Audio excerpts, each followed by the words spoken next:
Champlain Valley Superintendent, and I welcome you to our, I guess this is now our second budget town hall, our first post the first budget attempt. And so we wanted to make sure that we provided an opportunity for community members to hear more about the budget, as well as being able to ask questions at the same time. We will hold another town hall meeting closer to the vote itself. I will look up that date and share it with you before the end of the meeting. I can't recall it right now. I think it might be the 10th. But anyway, I will come back with that date before the end of the meeting. And so I'd like to thank our board members who are in attendance. I can't see everybody, but I know that Megan Metzler and Dave Connery, our chair and vice chair, will be participating with Gary Marquis, who is our Chief Operations Officer. And we will be kind of providing the presentation for this evening. And so at this point, Dave or Megan, if you'd like to do any welcoming, I ask now's the time to do it, and then we'll turn it over to Gary to start the presentation. I just want to thank everyone for coming. Really appreciate the focus on this budget, and hope we can provide the questions, the answers that you need, and you leave feeling ready to support the budget. Same thing. Thanks, Megan. Looking forward to answer everyone's questions, and hope we can help everyone understand the budget.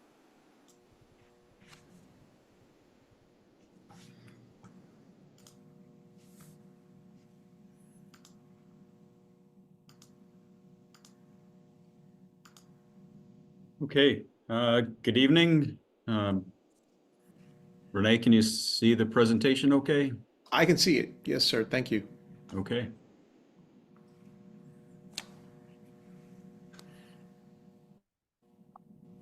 Okay, we can go ahead and get started. These were the revised board budget goals after the feedback we received on March 5th through the vote on town meeting day. We still want to maintain the support for the implementation of the CVSD mission and vision. We must meet or exceed education quality standards. We did hear our community. We are focused on reducing the tax impact based on the March 5th vote and your feedback, the community's feedback as a whole, and to focus the reductions on those reductions that minimize the impact on students overall. These are the results from the March 5th vote. Article 7 failed, and Articles 8, 9, and 10 did pass. Article 7, the budget, failed 39 point something for and 60 point something against. I think it's really important, and Megan talked about this earlier today, that, you know, the results, they showed us that the community does support our schools. They do support quality education, but that the cost and the price for the existing budget that was put forward on March 5th was just too high for many people to support. What we've done post-town meeting, we were given guidance from the board on March 6th. Simultaneously, the leadership team met to outline a systematic evaluation for both equitable and possible reductions at all the schools and at the central office. The leadership teams at each building and the district identified those reductions over a course of 4 or 5 days. We evaluated those discussions. We finalized a recommendation for the board with 3 potential options. And then the school board considered the revised recommended budget options and chose, which was our second option, warned a budget for reconsideration. So I kind of touched on some of this. How were the decisions about reductions made? First, we determined the amount of spending that would be equitable for each one of our schools. The district took on a little larger portion of that targeted reduction in spending. We use those equitably determined reductions as a guide to the decision making that was made. There was an initial focus on positions that were open and on potential restructuring due to retirements. Building-based leaders worked with their schools, those school teams, to make the recommendations and decisions on their proposed reductions. Conversations also happened at the district level and took place with the Champlain Valley Educator Association, which represents most of the employees in the district. And to compare the tax rates between March 5th and what is currently proposed, we started out with a $105.8 million budget. Those included the $1.5 million in proposed facilities upgrades and maintained all of the federally funded positions that were funded through COVID relief funds. Would have yielded a 12% increase from fiscal year 24 on a pre-CLA tax rate basis of $1.46. With the $5 million of tax rate reduction, $4 million in spending, $1 million in fund balance, it brings us down to $1.32, or a 2% increase from FY24 on the pre-CLA tax rate. What we did was we removed and deferred the facilities work. We identified an additional $2.5 million of budget reduction through the process I outlined earlier. And the board chose to apply $1 million from our current fund balance to reduce that tax rate from 146 to 132 before CLA. Yeah, I think, oh, sorry. Go ahead. I think I would just highlight that the 5%, the 5.8% increase is significantly below first projected statewide increases year over year for both the entire state. And it's also significantly below what the increases were on average, or however, in many ways you look at it, for budgets that actually passed on town meeting day, of which there are approximately 60 that did. So this increase in spending, if you look at what our spending was last year versus this year, a 5.8% increase, there you go. And I'm glad you had it available, Gary. What this shows you is, we got this information from the AOE. I requested it as part of the work that we were doing. But if you look at where past budgets were and where other school districts were with budgets that passed, their spending was significantly higher. Obviously, there were a few that were less than ours, but from an overall statewide perspective, a 5.8% increase versus prior year is significantly below state projections and other budgets that did pass. So I just wanted to highlight the really hard work that even the budget that we proposed on town meeting day at 10% was also significantly below the overall average of those that passed overall. Obviously, we have different we're in a different position than many districts, in that we were significantly disadvantaged by Act 127. We lost our tax capacity. What I mean by that, and that's a really complex word, but and it's confusing to talk about, but the message I want to get is that we feel very strongly that this budget and the increase is very much is very reasonable, considering all the other factors that we have, and we've worked really hard, and the administration has worked really hard to address the impacts on our community. I wasn't sure if you mentioned this, Megan, but that initial average that the state projected was 18%, correct? Correct. Okay. Oh, and now we're at Gary will say it's something different. Was it 18? So the initial education spending increase, Dave, was The initial estimate from the tax commissioner's office was 12.8%, resulting in an average budget increase post CLA of 18 to 20%. So this is a tax rate by town chart. It shows the difference between fiscal year 2024 and the first vote that was not approved, and then the revised budget that will be voted on April 16th. It shows the pre-CLA tax rates for each of those categories, the percent change by town, and the potential estimated dollar value increase per $100,000 of assessed value.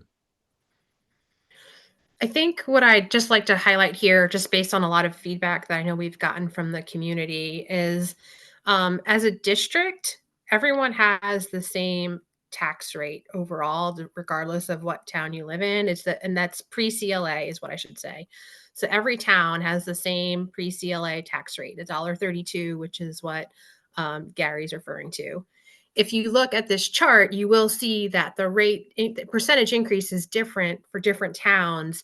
And that is a function of the common level of assessment. If you've been coming to our meetings, you've heard us talk about it a lot, but there is a perception that other towns are paying more than others. And this is really a percentage increase versus last year. And what it reflects is how recently your town has it reflects two things. One, how recently your town has reassessed your grand list values overall.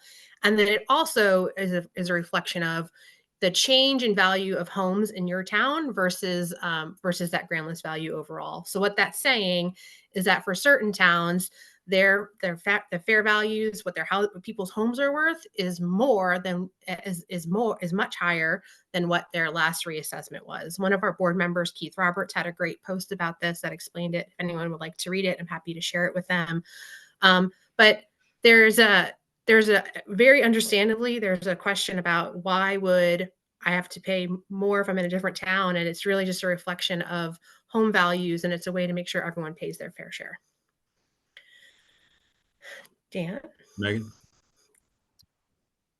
So moving on back to the... Sorry, Gary, you have two raised hands. I don't know if you can see that. So I was going to raise a hand.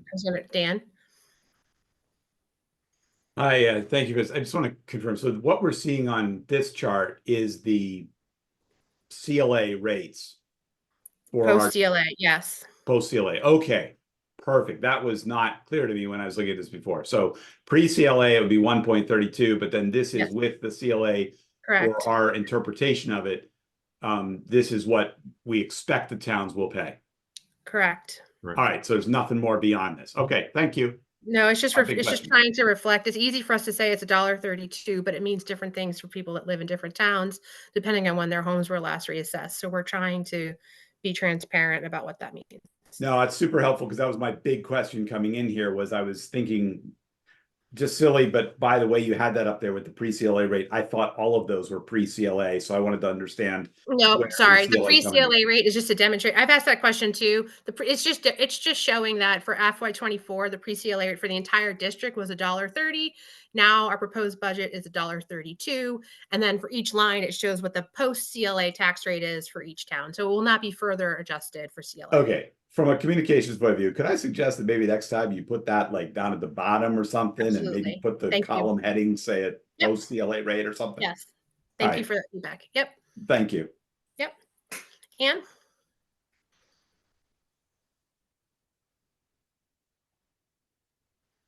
No, I don't know if you heard me, Ann.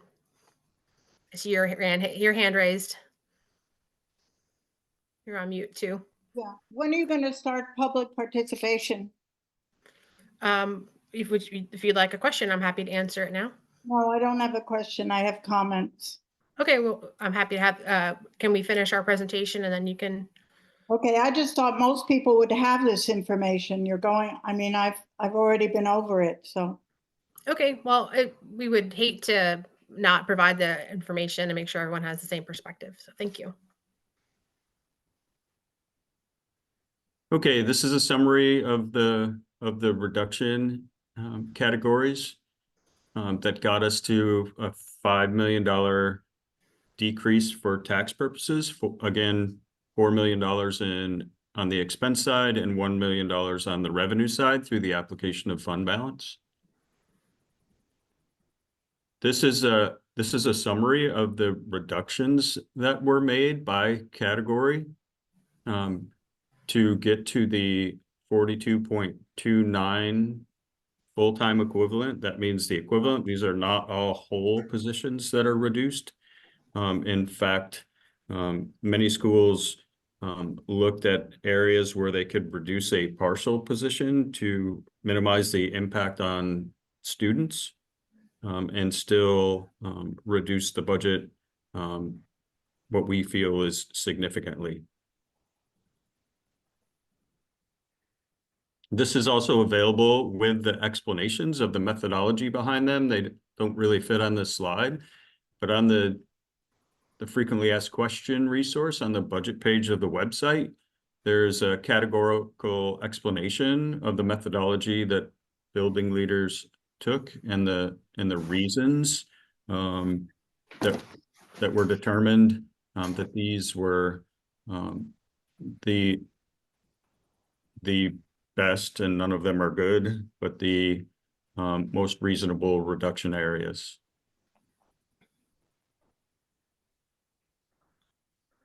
So for FY26 and beyond, we thought it was important, and this is not a negative, but just so there's an understanding of what we're facing going forward.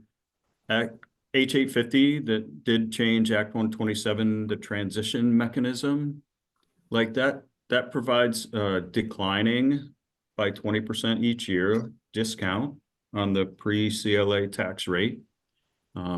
So each year we have to make up approximately 3 cents of that discount. So we understand that there is a long way to go. We have got to be deliberate, strategic, efficient in determining future reductions to not pass the increase or the decrease in tax capacity over the next 4 years onto the community. And we want to be clear that we feel that we will have to look at some structural changes to mitigate this challenge over the next 4 years. And we developed what I believe is a pretty solid strategy for dealing with the diminishing tax capacity contained in Act 127. And we'll have to adjust that a little bit with the changes in H850 if the legislature doesn't take future action between now and each of the next 4 subsequent budget years. Gary, I'd just like to add that even if H850 had not passed under Act 127, we'd have been looking at very similar processes afterwards, because we did have some protections under Act 127, and they were going to peel back at 20% a year as well, or a little bit. They're going to be peeling back each year, similarly to the way that House or H850 is peeling back right now. So this slide is explaining is that we knew that we were going to have to do this anyway, and unfortunately we're having to do it because the protections will slowly go away each year. Yes, yeah, that's accurate. The change was a straight 5% tax rate maximum increase for 5 years in Act 127, and that changed to a close to equivalent but declining tax rate incentive for the next 5 years. Again, we want to highlight in every time we get an opportunity to talk about the budget and property taxes that there is a program for a property tax credit in Vermont. If you make less than $128,000 in household income, you qualify for a property tax credit. It's a little bit of a complex situation. It's not hard to file for, but to understand how to calculate it, the best resource is at the Vermont Department of Taxes website, and that is listed here in the presentation. And we'd like to ask everyone to vote on or before April 16th. I think the ballots I heard came in today, so they should be available for early voting. And then for questions, here are some resources where you can see a lot of frequently asked questions. All of our presentations and budget material are on our website, or you can email the school board with your questions and use the feature that's on our website for Let's Talk topics.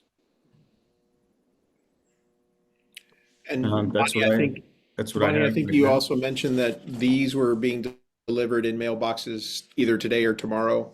Yes. Our updated brochure about the budget.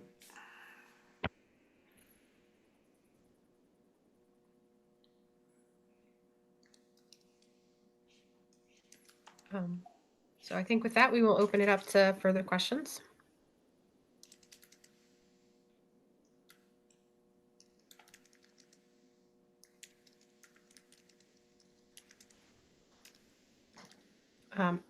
Anne, since I called on you before, I'll go and then I'll go to Jay.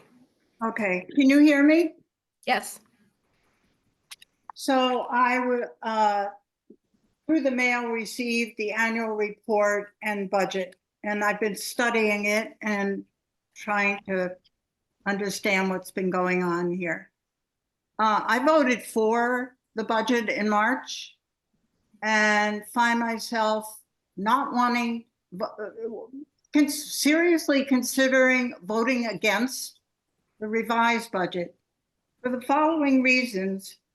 Also, I just have to say, although I appreciated getting all this printed material in the mail, the pages aren't numbered.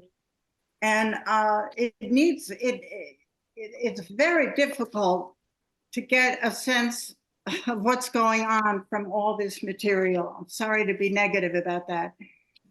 The reason I'm seriously considering voting against it is that I absolutely cannot accept the cuts that you've made and how you've made them. I do not agree with cutting 19 paraprofessionals and 16 teaching positions and only 7 district and central office positions. I cannot accept that. And if that isn't changed, I will definitely vote against this budget. I also think that I received an award from a city in Massachusetts where I spent my 50-year career for DEI. And, you know, Vermont is a very different state. I do not believe that you need $600,000 for DEI in this unified school district. I think it should be cut in half. And I think that's all I have to say. Thank you.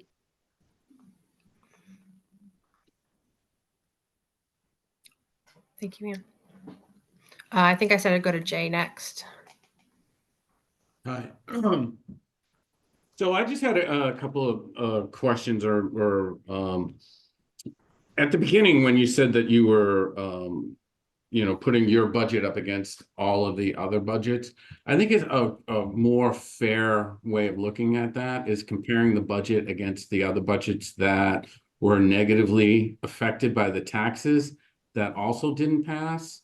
Because like the Winooski budget doubled, but they were getting all of the money, plus they probably cap out at the income tax rate anyway. So it would be, if you lived in Winooski, it would be foolish not to vote for that. So for you to be taking our budget and comparing it to that based around the motivating factors for voting for that, I think is a little disingenuous. I think if you were to say, hey, we only did 5%, but here against everybody else, well, all the numbers are already there. I'd like to see that budget against all of the other peers that got lost the taxes the way we did, that also got shut down. I think that gives you a more clear stance of where you are. And then one thing that would help people, right, to be able to figure out the math is, you know, that whatever 18, 19, 20%, that's with that 17-cent discount that goes down 20%. That's And correct. you know, if you guys are factoring in a 5% as a standing ovation for growth every single year, on top of that decreasing tax situation. In year 5 from now, I mean, the conversation 5 years from now is going to make this conversation look like we're at a birthday party eating cake and ice cream. So, but that's not those numbers aren't anywhere in this presentation. Like, I had to go and do the numbers myself. But the other thing that should be alarming to all of the legislatures and everything else is like, this is unsustainable, right? Like, it's not, everyone is going to cap out on that income tax thing. Sorry, that was just a bit of a rant, but that to be able to figure that out, because you keep saying 20%, but what does that look like at 5% growth 5 years from now? And I think a lot of that is the point that Gary and Renee were trying to make, is that we recognize that, and that's kind of why we had that slide that demonstrated that we recognize that. We had a plan to address, we had a strategic plan to address Act 127 over 5 years. A lot of what's happened over the past few weeks and months has caused us to accelerate that. And when I talk about 5.8%, I'm comparing that to the rest of the state this year, not versus going forward. And I think that is a very big testament to the factors that are facing us right now in this year. But as Gary highlighted, and as we've said, we know that we have a lot of other changes we need to make going forward. We recognize that our 17 cents this year will be a 14-cent reduction next year, and we will need to continue to find ways to address that. And that's the hard work that we're trying to do right now. Given the change from Act 127 to H850, we've had to adjust really quickly with not a lot of ability with a short period of time, and that's what we're trying to do right now. But I hear your point, and I'm not suggesting that is 5% every year going forward. I'm pointing out the specific issues we have for this year, for this budget, and the commitment that or the points that we're highlighting about what our desire is to, address this going forward. We recognize it. Thank you. Next person up looks like Kate.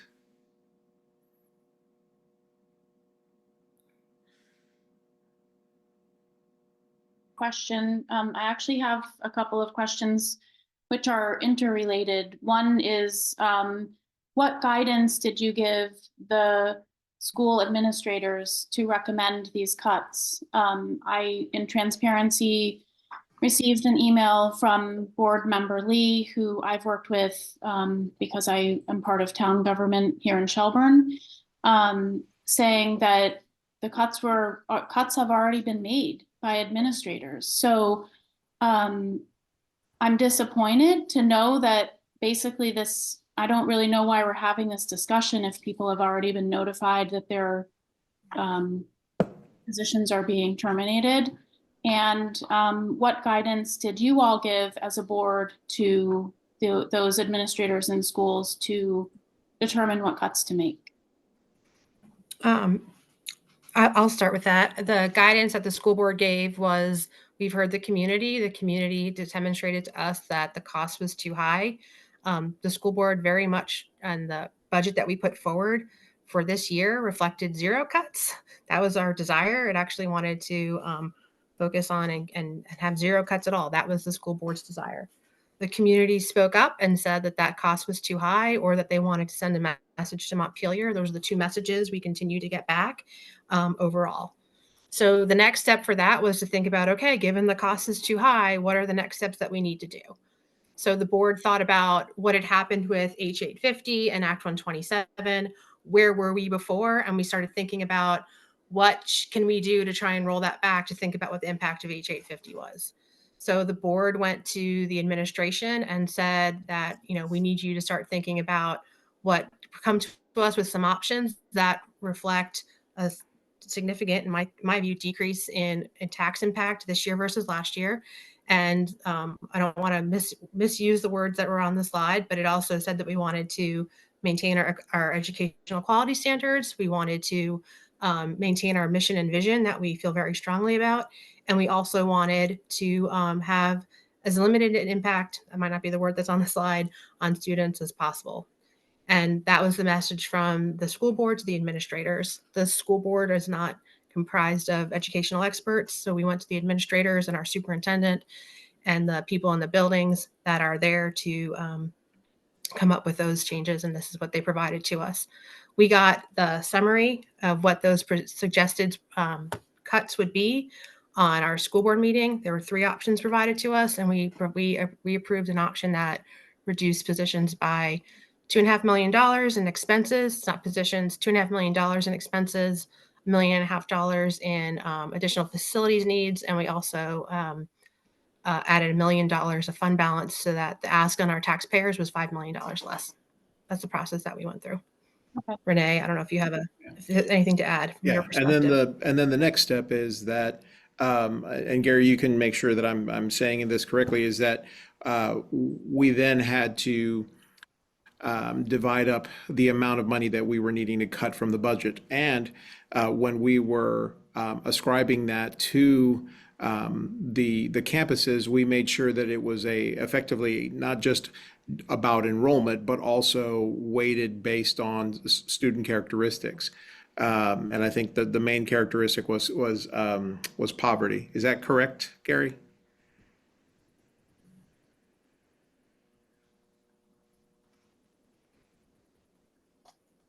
Sorry, I was muted. That is correct. And we also heard from the community that the federally funded positions that were contained in the first budget shouldn't be moved to the general fund. So the board also did say, like, figure out a way to keep the most critical supports through offset or eliminate the formerly federally funded positions. Okay, thank you. I'm surprised by the number of cuts to the arts and to the foundational pieces to students that I think have been have really limited, especially at CV. I'm speaking specifically about CVU, limited what's available to students by cutting library, science, arts funding. I think that you're really handicapping kids' opportunities and chances to take, and I forgot business classes. I was disappointed not to see cuts to extracurricular activities there. I think that we spend a lot of money inequitably on sports at CVU that are not available to every single student. And if you flip that around and look at curriculum, all students have the capability to sign up for art classes, for business classes, which are more impactful in their end life rather than if we have a varsity football team, for example. So I Dave Connery came and spoke to the select board in Shelburne, and I was under the impression there would be some workshopping that happened from communities, and I'm disappointed that there hasn't been. I think that I feel like I'm a little bit shocked at where we're at with this budget. It feels a little bit like a playbook out of Texas or something. We're cutting arts and business classes and really handicapping kids that are, that don't get that chance other than in high school. So thank you. I know that this is a difficult thing for you all. I realize the position you're in is really terrible. And I appreciate your time. Thank you. The only other thing I'd add is you're asking why we're talking about it today. We need the community. I understand your perspective. I've shared with others about the business classes at CVU. I'm a CPA. I took my first business class in high school a long time ago. And I fully understand your perspective. We asked the, so I completely understand your perspective. This budget has not been approved. So if this budget is not approved, we need to go to the next. We need to figure out, we need community support for this budget. If this budget is not approved, we'll need to continue to think about other ways to support to continue to find ways to get community support for this. But I completely understand your perspective. I would also- Megan, Adam is on, like, I think, some of the discussions that the high school had were pretty thoughtful, and they weren't eliminating things, but reducing in some areas and finding ways to restructure to still provide a similar opportunity for students. And I didn't know if you wanted to expand on that a little bit. Yeah, thanks. Thanks, Gary. Kate, I appreciate your empathy. I just responded to the email that you sent. This has been a really difficult time period. I've looked at the past 9 years, and I'm incredibly proud of the programs that we've built at CVU for students. And to reduce anything is terrible. And trust me, I'm the person who sits with the 15 people who were reduced. They're awful conversations, and we put in dozens of hours trying to hit the 3 targets that Renee was talking about. One, trying to maintain as many student-facing positions as possible. 2, thinking about preserving programming. And then 3, thinking about equitable access for our students. And that came into all of our decision making. I'm not going to go on a soapbox here. I'm really worried about ed funding statewide right now, and I'm also worried about kind of our teacher crisis across the state. I'll tell you that some of the decisions that we made actually we had some open positions that were out there. And for the first time that I've seen, we didn't have applicants.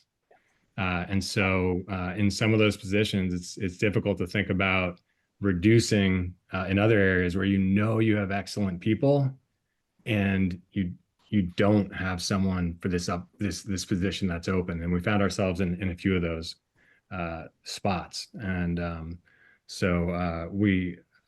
highly value the arts. And just so that you're aware, we did reduce 6 sports teams that may not have made the public, the publications yet.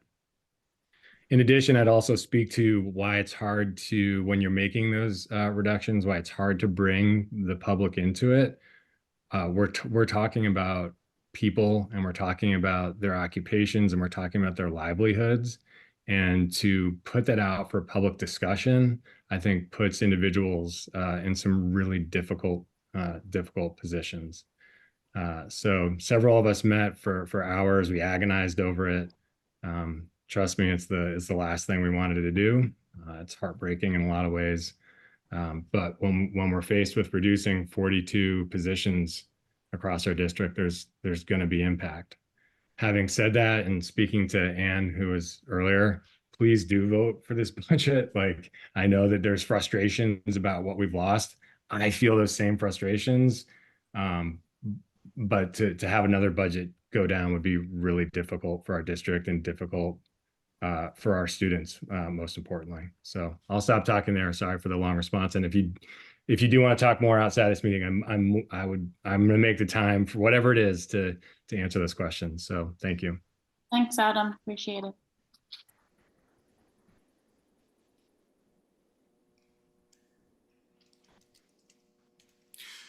Next one is Kathleen Bruce.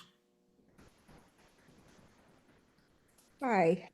I wanted to first appreciate you all, because this must have been a hellacious amount of work and not very pleasant. So I know it's difficult, and I do appreciate it. I really do. I have grown children who went through this system, and now I have grandchildren in Heinsberg. I volunteer in the school. I didn't know what other cuts had been made, because the sports and arts cuts are not public. I've been asking, but I don't know. So I'm unaware of that. I think my major problem, this problem stems from a statewide level. So that's not your fault. It's a mess up in Montpelier, and I think we all have reacted to that. I have written to all my legislators. I urge other people to do that. But my big problem here is that we're losing in Heinsberg. And Heinsberg, by the way, is the poorest of the 5 sending districts. And by the way, just moving back to the statewide thing, the cost of living in Chittenden County was not taken into account in this tax formula. It is 17% higher cost of living in Chittenden County than it is in poorer counties in Vermont. So that is a huge problem. I told our senator, and she agreed. Ginny Lyons said, yes, that's a fact, that they did not take that into account, which is a pretty big oops, I think, and put you all in a pretty bad spot. But my biggest problem here is that I think there are too many coaches, too many people who are not student facing, who are losing, who are keeping their positions. I'm getting the terminology right here. The para specialists and interventionists for math and literacy work with students in small front facing groups. And these are the ones who pick up, after the COVID mess where people lose a lot of literacy learning and mathematical learning, and they're directly with students all day. I don't know that the teachers need to be coached on how to teach math, but they do need somebody to come in and take a small group of kids who are having trouble reading. They need to work with those kids intensively. I don't know, I'm upset and dismayed that those people were let go without even the ink has barely dried, and they already know they're going, and we're going to lose some really valuable people. I think some of them were told that they have a job for one more year and then they're out too. So that's my problem. I don't think moving highly skilled Orton Gillingham reading interventionists to playground duty and lunchroom duty is going to really serve our students.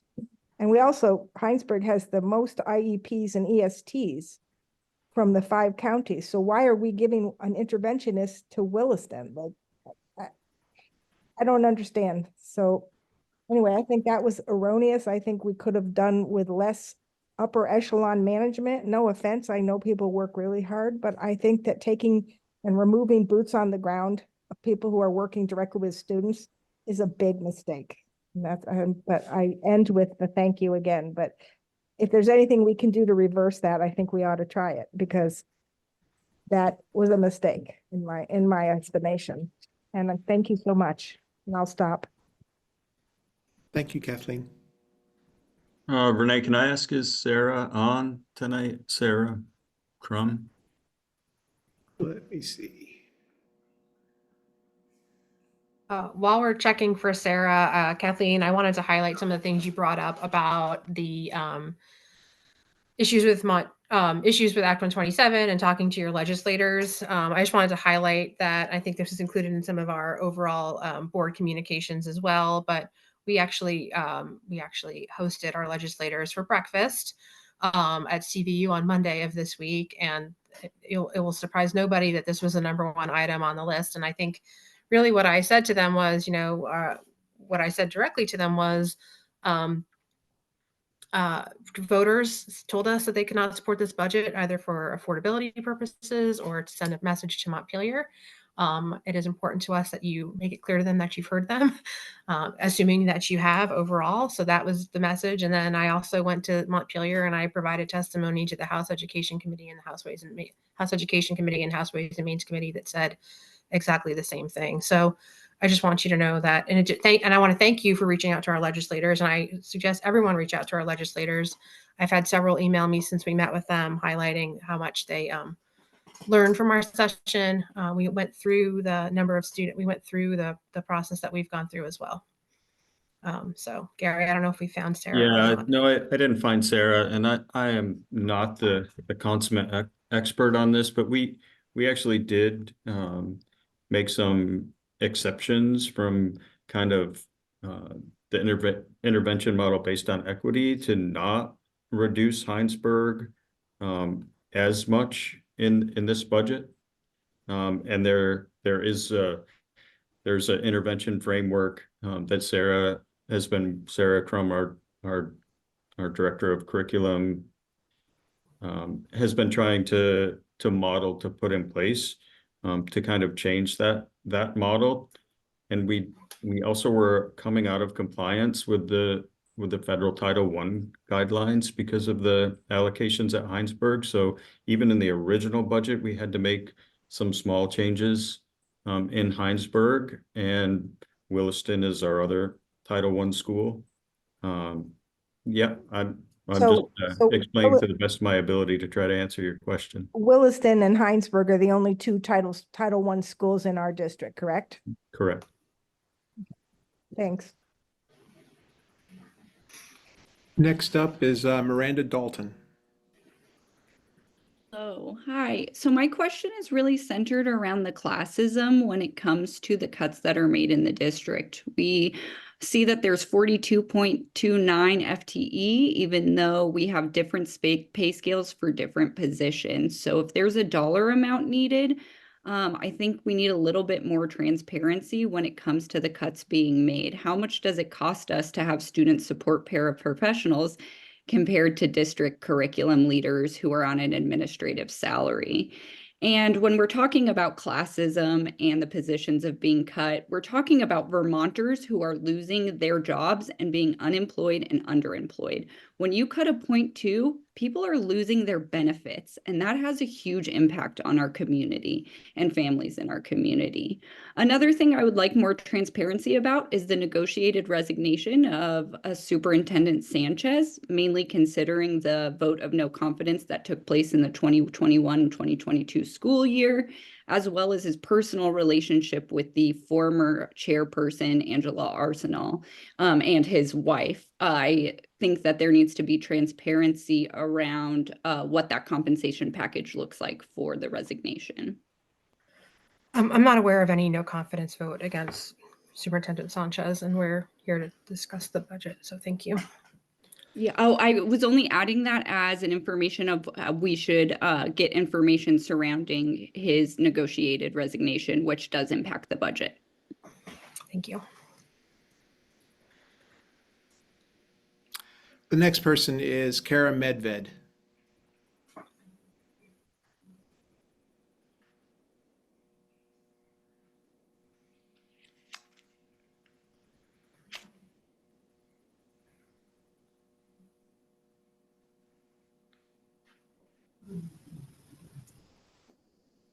Who did you just? Kara Medved. If Okay. I couldn't hear. There was a glitch right when you said my name. Hi, I am an educator in the district and almost going on 30 years. And of course, I'm saddened just like Adam because I'm sort of in the front lines watching the cuts and it's devastating.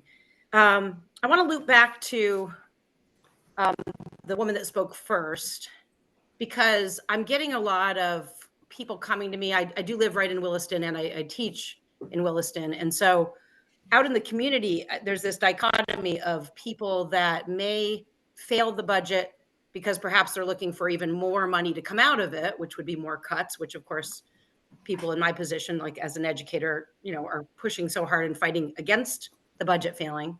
But then there's this group of people, like the first woman, I think her name was Ann, said, that still want that voice, not to Montpelier anymore, but to our district to say, I don't support the cuts that were made. So I think I'm going to vote the budget down. I've actually heard that much more than I'm comfortable hearing because I hadn't really thought of that avenue.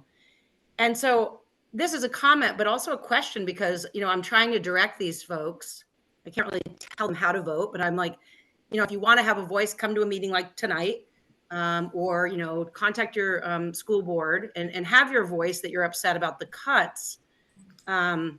But, if you vote the budget down, my guess is you'd be looking, because I'm not sure how you'll know.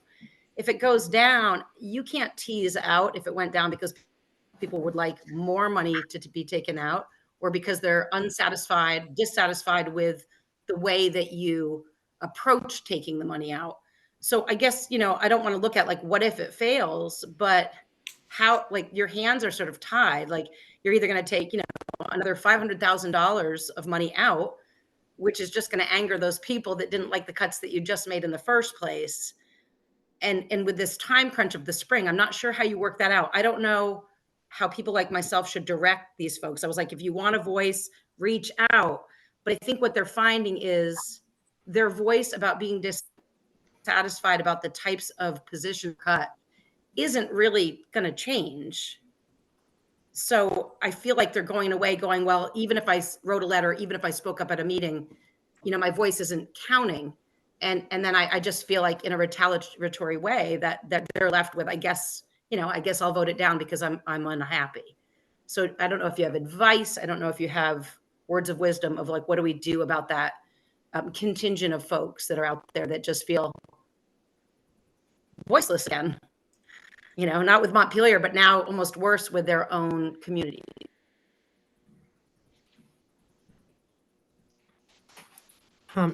Yeah, I understand that perspective as well. And I do want to highlight that we've heard just as many that the feedback that we've gotten is both, is you're right, it's both. It is both the feedback that we've gotten overall about the cost overall. We've gotten a lot. There's no shortage of people that voice their opinion, and we've heard you on that. And we also we hear it both ways.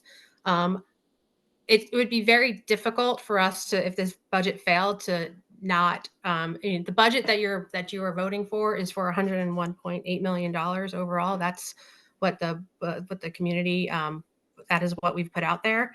It would be very difficult for us to have another failed budget and not have to feel like we have to make additional cuts. That's just the situation that we're in overall, given the overall tax increase that we have, the feedback that we've had overall. We want you to continue to reach out to us. We've gotten a lot of feedback. We can continue to work on that, but a failed budget overall, another failed budget, I think it would be very unlikely that we would be in a position where we could, you know, not have to look for additional cuts, just given all of the other feedback we've gotten. As in addition to, this is one outlet of the feedback that we get. We have many other outlets of feedback. So you can continue talking to us. We can continue talking to administrators. We get a lot of feedback, but I think that's a fair assessment. I don't know if Renee or Gary, you have a different perspective to add. I don't have a different perspective. Like I totally understand reductions or restructuring of programs is impactful. I would like to highlight that, like, I won't get into details, but many of the positions that were reduced were unfilled positions, and many of the filled positions that were reduced, those employees will have the opportunity for reassignment through both contractual rights that they have as members of our associations, or vacant positions that will come open between now and the end of the year, and they will have the first right for reassignment into those positions.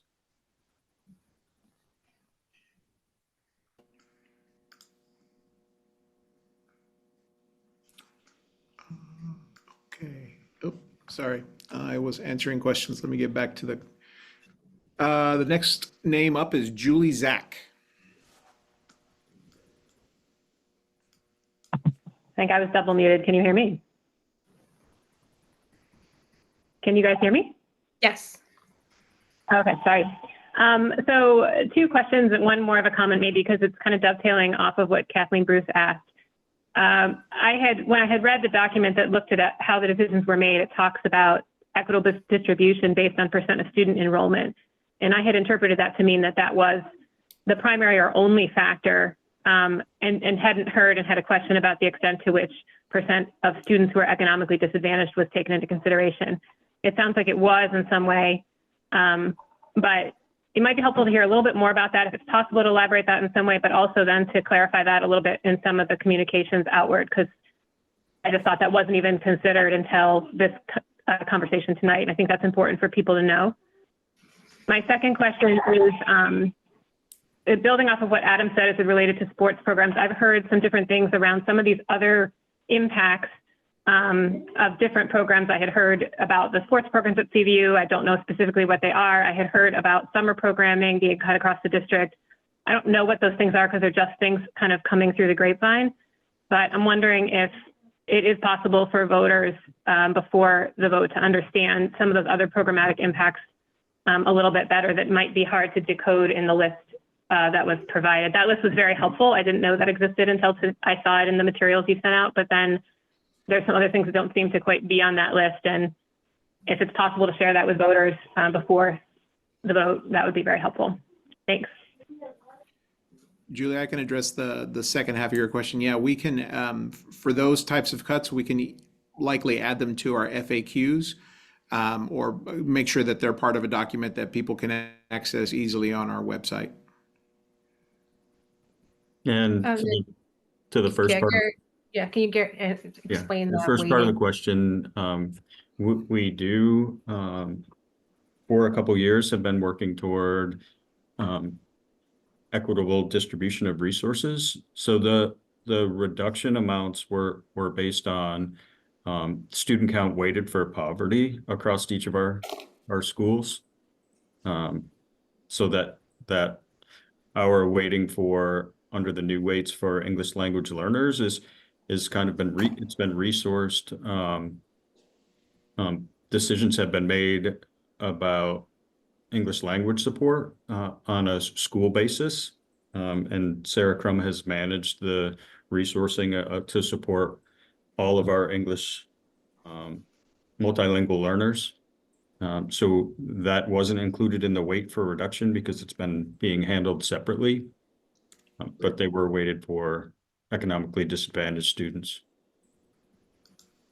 And I think we use the same weights as Act 127, Carrie, or yeah. So when they look at the percentage of students throughout, we go across and apply the same weights based on the information that we have available to us. And then that was how the allocation of cuts was determined, or the dollar value.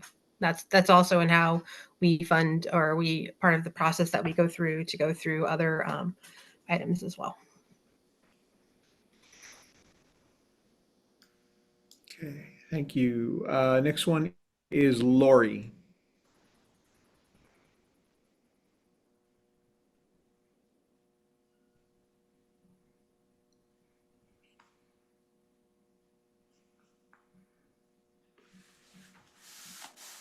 Unmute. Can you hear me?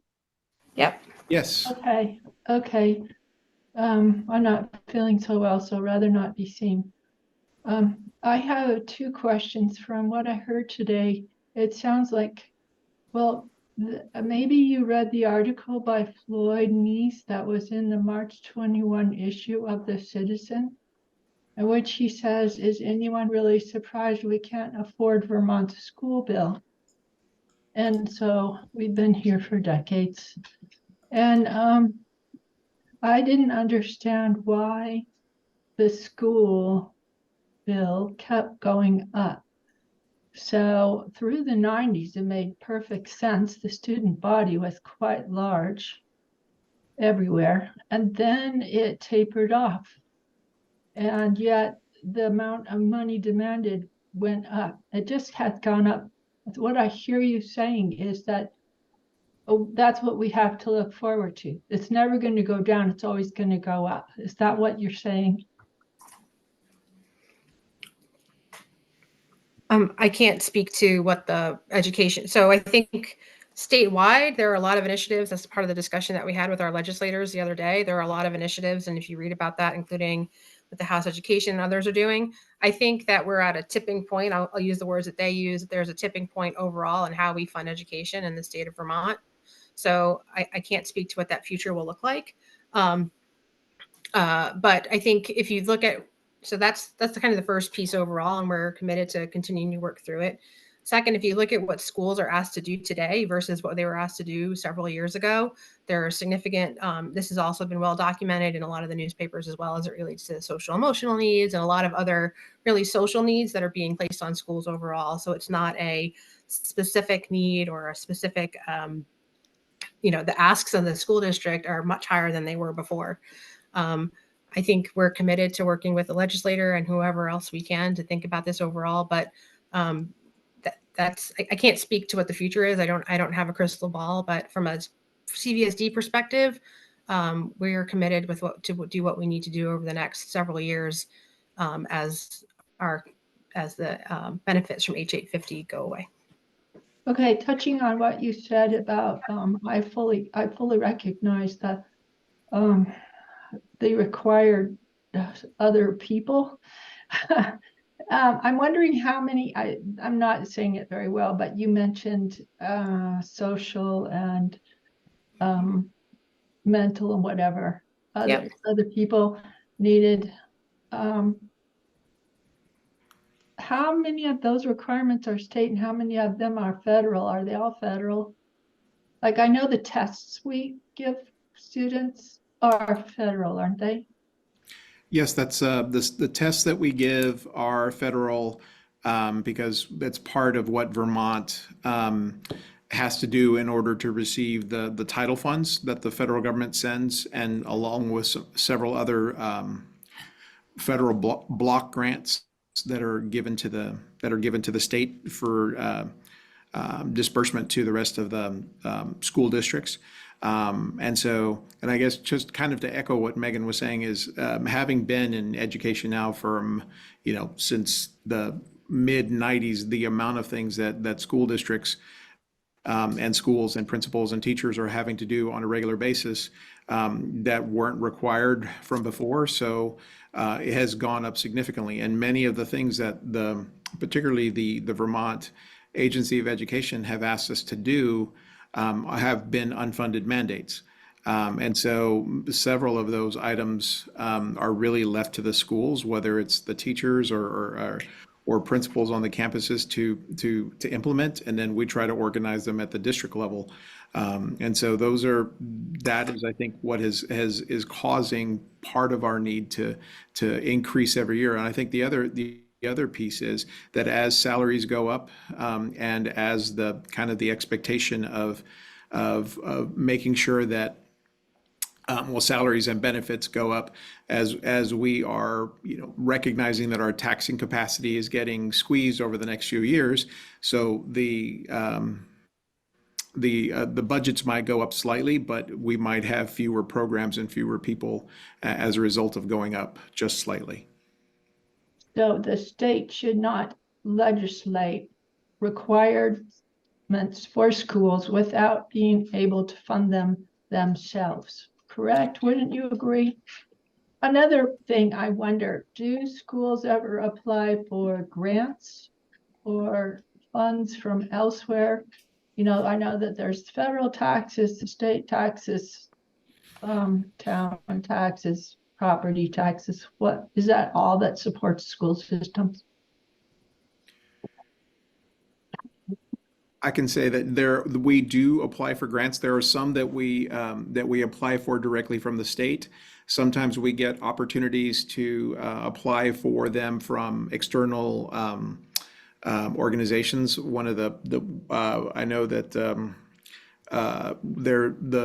grant that is in Heinsberg right now through Transcend Education, that is a grant that is awarding Heinsberg over $100,000 for this year in services and in money. And then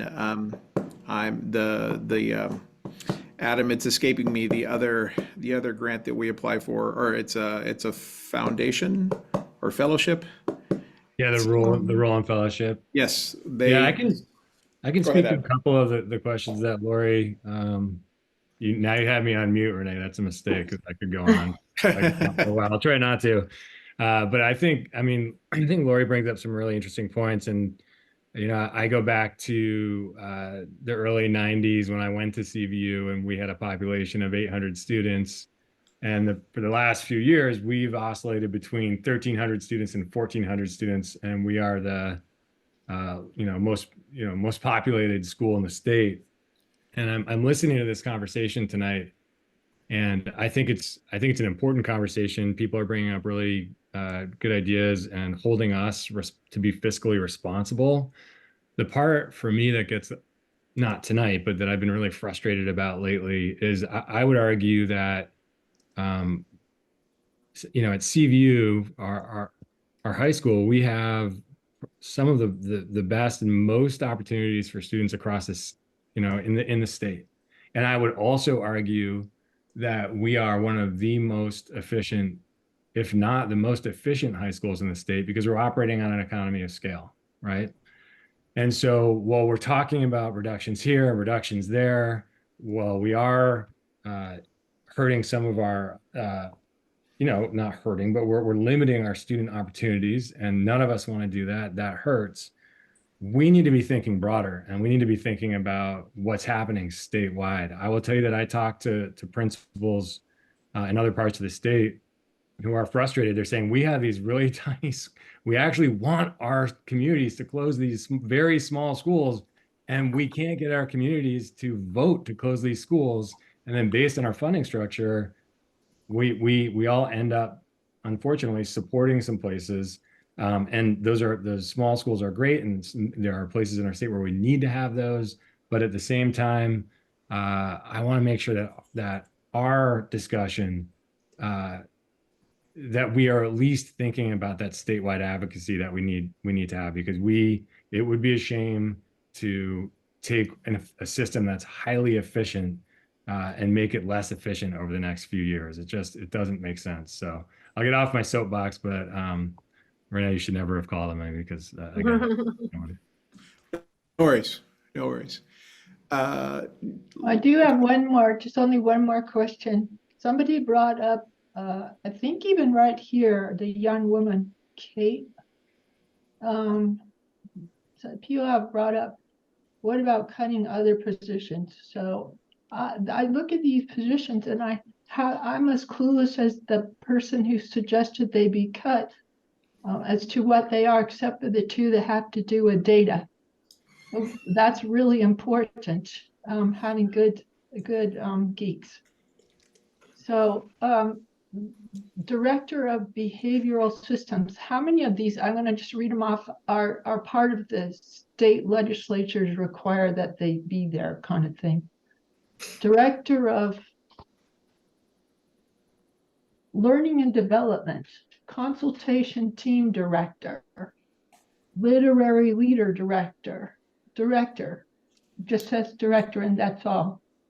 Director of Integrated Wellness, K-8 Instructional Coach and Curriculum Leader, Chief Operations Officer. I just think it's bizarre, because I know the teachers, I know that at least in Heinsberg, they did team teaching. They would get together and talk to each other in the room they have lunch in. You're supposed to have support from the administration in your school, which as a mentor, I've noticed that it's been good over the decades. But what are these people doing? Who are these people? So what I can say right off some of the ones that you listed, Lori, while there's not a behavior systems mandate from the government, from the state government, but social emotional learning is a mandate. Mental health is a mandate. Having a health policy that incorporates the whole child is a requirement from the state. Literacy leader, well, I know that was mentioned. So making sure that we organize our curriculum across the district so that way each student has equitable access to the state standards. Making sure that we're providing that is an essential part of our functioning. And so if every teacher is teaching something differently, or is teaching literacy differently, then it's difficult for us to make sure that the students are receiving the same level of education across the district. So there are going to be a need for positions that oversee aspects of the district. We're no longer a supervisory union where each school was its own district, so it kind of had its own positions that served as district functions. But now that we are a school district, we need to make sure that we are providing the services across the district to each grade level, to each teacher, and eventually to each student. Well, I had the impression when we got together with other schools that we were going to save money, but we're not. We're spending more money, so it's very weird.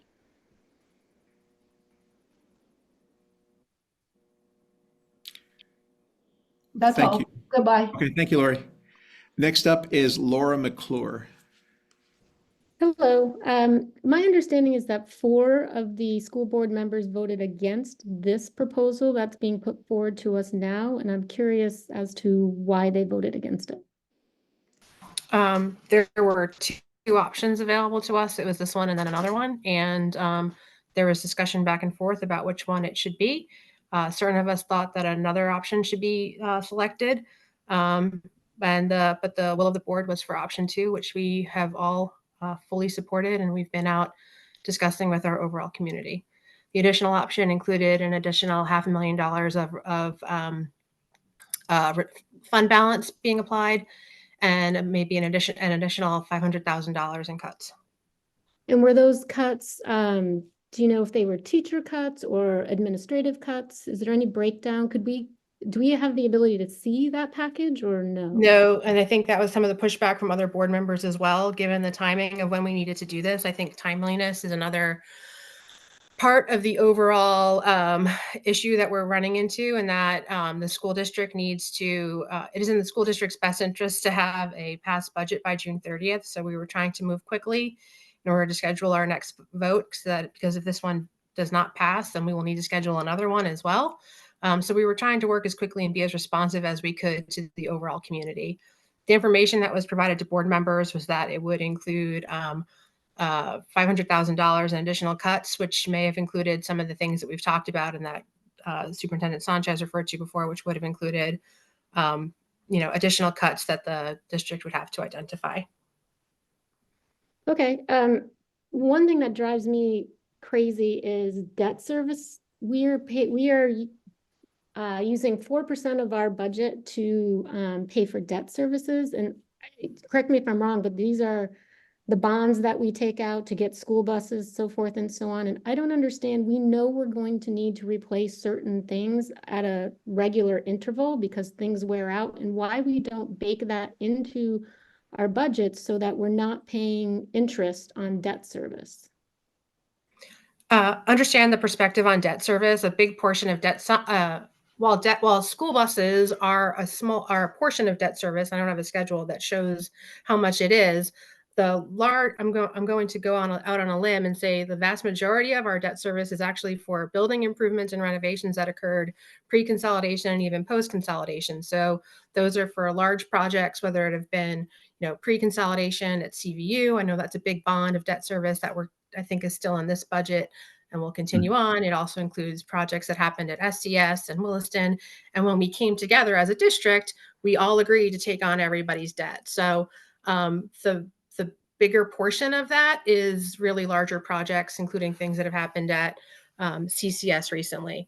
For things like buses, financing buses is not uncommon. It's and it's really a way to spread that over time and finance it over time overall. But yes, buses are in there, but I think in addition to that, if you go through it, a lot of it is also some of our other bigger projects that we've taken on over time. I don't know if you disagree, Gary. But. No, you're 100% right. So the debt service is primarily from facilities bonding. We don't really bond for buses. It's semantics, but they're short-term notes. They're 5-year notes, and they line up with the life cycle of our buses, which we keep 10 to ideally 12 years max, but sometimes up to 15. So we have a life cycle replacement process where we use short-term notes for a little less than half of the bus's life cycle.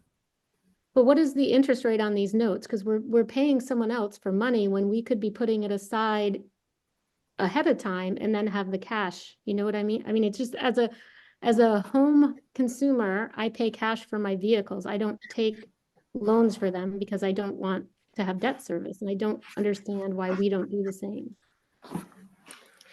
Yeah, it's been a long-standing practice, and every school district I've been involved in has used a life cycle note process to finance their buses over time. I understand most people, I think, finance their transportation assets personally, and some people are in the position to pay cash. It is a $400,000 prospect each year or so to replace the buses that are going away. So it would be another $400,000 on the expense line, as opposed to $40,000 or $60,000 on the expense line. $60,000 every year. Anyway, okay, that's a fight for another time. Are there per pupil ratios for the schools?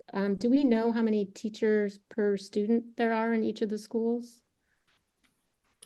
We do. Is that something that's public? I haven't been able to find that. Gary, is that the information, when you refer to that, are you referring to some of the information we had in our original budget that kind of Yeah, went? it's in one of our, all the class sizes are in the general education budget presentation. Okay. All right. Yeah, and Thank you. that information is on, if you go to the budget page and you look at the different presentations that were given, there is one that Gary just mentioned, and there's a page in its educational budget, and it's around the mid-20s of that PowerPoint presentation. There's a breakout per school and per grade on student-teacher ratios. And I you're think- saying on average it's 20 students per one teacher?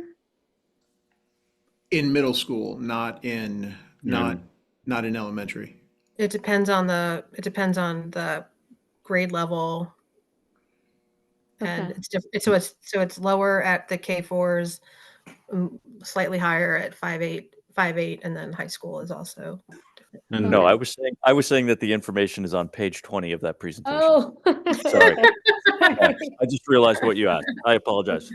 Okay. My Yep. understanding is Vermont has one of the lowest teacher to student ratios, which I think is fantastic because our kids are getting the attention that they need, but our outcomes are kind of middle of the pack for the NEA ratings. So I need a little bit more information on where the teachers are and how they're being used versus, as Lori mentioned, there's these direct curriculum directors and such that we're financing as well. And I don't know that we're getting our bang for the buck out of some of this stuff. And I would like more information on that. And if you can direct me, if you're saying it's in the original budget proposal, I can go look at that.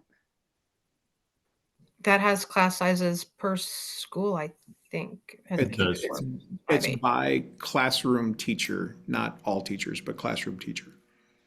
Okay. All right. Thank you. You're welcome. Next up is Emily Bruce. Hi, I want to thank you guys for all of the time and effort you've put into this budget. I supported it, and I'm in the same camp that's been brought up a couple of times here of what do we do with the people who support the budget and are engaged but disagree with how the cuts were come up with. And I get everybody's in this situation where they're like, we had to do it in a hurry, and so we had to vote on it, and this is what it's going to be, and if you vote it down because you didn't like that, then it'll be even worse next time. But it's hard as a community member because when I look at how the cuts happened and I stack them up against what the listed priorities of doing this were, the listed priorities were to maintain the educational standards and the face-to-face positions. And it doesn't appear to me when I look at that there's a lot of cuts a huge number of cuts that happened to the lowest paid people that have a huge amount of face-to-face time with the children, the paraspecialists and the interventionists, who are the people that are the boots on the ground in the elementary schools with the kids who can't read and they don't have the math skills that they will need to be successful in middle school and high school. And if those skills aren't imparted then, the prospects for turning things around are really hard at the educational level for these kids when that's the time for it to happen. And I know in Heinsberg, we're losing all of these paraspecialists and interventionists who are highly trained. Orton Gillingham trained teachers have been given Orton Gillingham trained, not teachers, but interventionists who've been given their notice. And at the same time, I look at the cuts in the central and the district office, and two of them are custodians. One of them is a receptionist. So it doesn't appear to me that we've scaled the cuts across the levels of the administrative structure in a way that scales with the number of those positions and fails to take into account the fact that these positions are very low paid compared to compared to others. So it's not just 42 positions, it's a total sum money we need. But to make these cuts out of the people who have the most face-to-face interactions with these kids, it's great to have a literacy coach and a DEI coach and all these people who don't see kids but help teachers behind the scenes. But what my kids' teachers need and tell me they need are the people who will take the one-on-one small group and provide the hands-on instruction on how to learn how to read. They need that much more than they need a literacy coach and director. They need another pair of hands in the classroom teaching the kids to read. And so I don't know what do we do here with the people like me in this camp where we fully support the schools and we wish we weren't in this position. And it seems to me my only option here is that I vote yes or it gets even worse. But these are long-term discussions, as you know, as Adam said, and he's the principal for 1,400 students. These smaller schools have principals for many, many smaller numbers of students. And I have to wonder at some point, where is the best value to maintain the educational outcomes for these kids? And where is the opportunity for people in the community to provide input on those priorities and how best to meet them? It sounds like the school board didn't even have a chance. They were just like, these are the cuts. We don't even really know what they'll be, from what I can hear. I'm sorry for the rant, but I'm really trying to figure out what the best way forward here and how there's a way to contribute, which is as productive as possible for everyone in this terrible situation.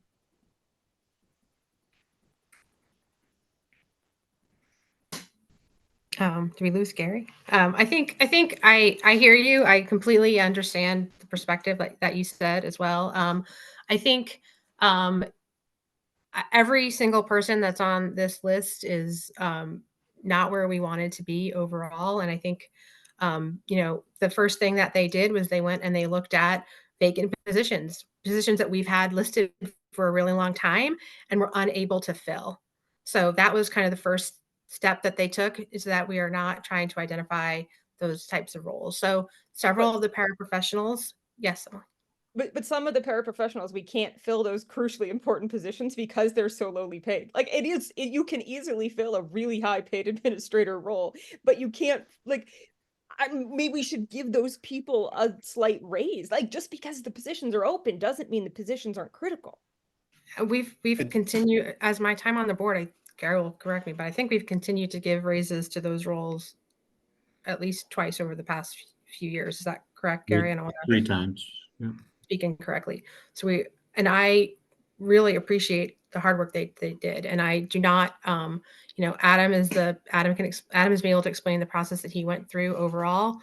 Many of the positions that are on the list, not all, were vacant positions. And I fully understand the need for them to be in our schools. I support them. I have kids in the schools too. Like I have kids in the schools as well.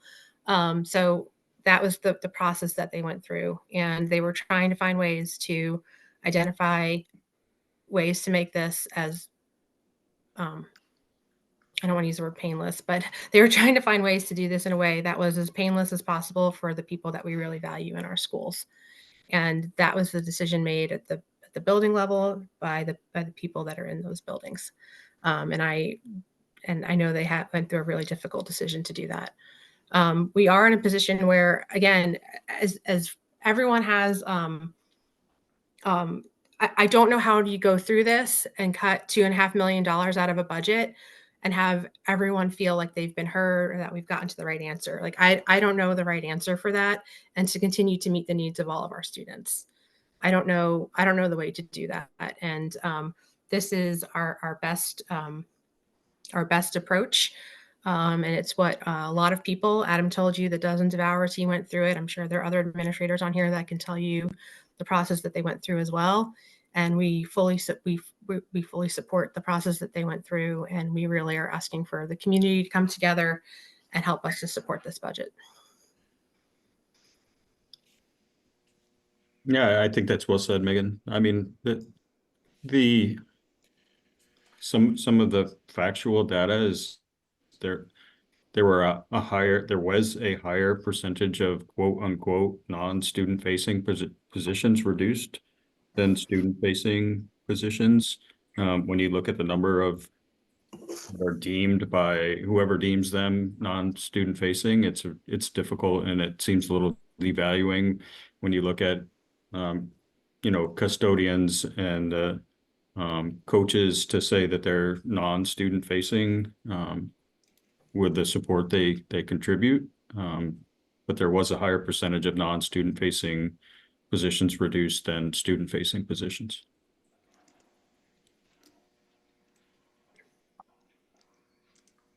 And I guess the other piece that I would like to add is that for those positions, I know that we're in our second year of a agreed or of an agreement, and last year we added $2 an hour to the base. Outside of the agreement, yeah. Yeah, and then there will be an additional set of percentages going up so that all employees will be all hourly employees will be making over $20 beginning next year. Is that correct? Or was it this year? As a starting wage, yes, would be over $20 Yes, an hour. per hour. Next is Sarah Erkson.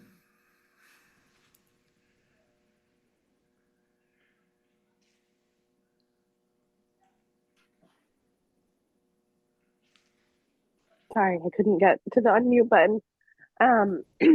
I want to kind of follow up on what Emily has said and a couple of other people. And I hear what you're saying, and I appreciate the work put into it. And I am a teacher, although not currently teaching and not in CVSD, but I have been through as a teacher multiple budget cuts, multiple failed budgets, RIFs. So I've been on the receiving end of it, but also I'm now a parent of it. And I hear what Gary just said with the number of student facing versus non-student facing positions being cut. It's higher that they're non-student facing, but when you present that 7 central office people were cut or positions were cut, 19 paras and 16 teachers, that's not what the perception is at all. And I am very supportive of schools and budgets and want to support the budget. But when I see something like 35 out of 42 positions being what appear to be student facing positions being cut, like as a teacher and a parent, I can't support that, because that is not what's in the best interest of our students. And so if that is incorrect in that more of the positions were non-student facing, it needs to be outlined differently for those of us that are terrified at how it looks, that you're cutting over 80% of the positions you're cutting are directly related to students, the ones that actually work with the students and show up in their lives every single day. If that is not exactly how it's playing out, which I'm not convinced it is, you need to present it differently, because that's not how I saw it. I saw it as, holy cow, 35 of 42 cuts are teachers and parents. What are we kidding? Like, I was very disappointed in this district to see that, having come from a nearby district that has struggled, put it lightly. I thought that we were in a better place than that. And I was very disappointed to see that, and that we were no different. At the end of the day, we cut the teachers, we cut the paras, we cut the people that work directly with the kids, and we saved the high paying central office jobs. And it, from what, as a community member, a taxpayer, a parent, and a teacher, whether or not that is what you think it is, that is how it comes across. And I am very torn, as it seems a lot of other people are, with not wanting to vote down another budget, but also, like, I can't in good faith support a budget that cuts that many positions, whether they're filled or not, because it was deemed at some point that that position was necessary to the benefit of the kids. So I just, like, there needs to be something different. And I feel like this town meeting is one of those, you know, hey, we put out that opportunity for you guys to come and share with us, but actually the cake's already been decorated. We're not going back and changing it. This is just to say, we did this, we heard you, we listened, but sorry, we got to do it this way. And you leave us in a really tough position, because I honestly, I don't know how I'll vote, but I might vote it down again, which kills me, because it kills me for the teachers and the kids. But I can't say like, yeah, this is fine, because it's not. So I would hope that with these meetings, you could come back to the table and be like, okay, the community isn't necessarily on board with all of this. Maybe we need to be open to changing stuff before we go to vote, even if we have to change our ballots and reorder them. I don't know how that works, but I just need, like, for all the people that can't be here for whatever reason, because 6:30 on a Wednesday night when you have small children is really hard. My husband is wrangling our 3 children right now. So the timing was also really challenging. But I just really disappointed, I guess, and I understand the challenges that the board is facing with what the state has put us in. But if you really wanted to show that good effort, at least make your ratios balanced or tilted so that it's not the teachers and the paras that are showing the huge cut in deficit. That's a really good starting spot to gain your community support.